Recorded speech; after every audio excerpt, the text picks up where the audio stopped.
ভাবনা মানে পুরনো আবর্জনা আপনার মনের ভেতরে পৌঁছছে। কারণ আপনি আর কি ভাববেন?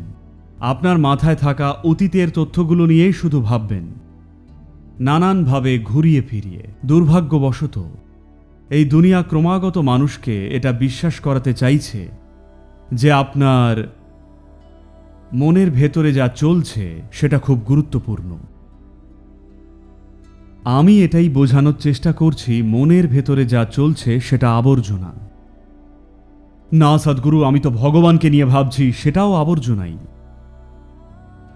কারণ আপনার মনে ভগবান আসতে পারে না, শয়তান আসতে পারে না, দেবদূতরাও আসতে পারে না, শুধু ভাবনাই আসে। সে আসলে বোকাই যে আসলে একটা ভাবনাকে পবিত্র আর অন্য একটা ভাবনাকে অন্য কিছু বলে ধরে নেয়। ভাবনা মানে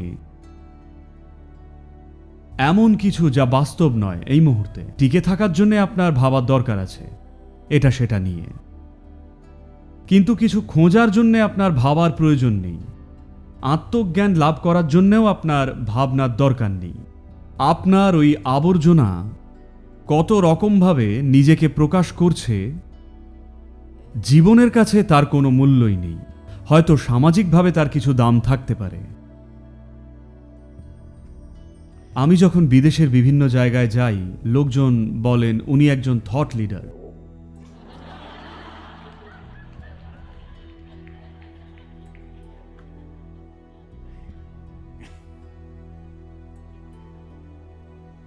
আমার মাথায় তো কোনো ভাবনাই নেই।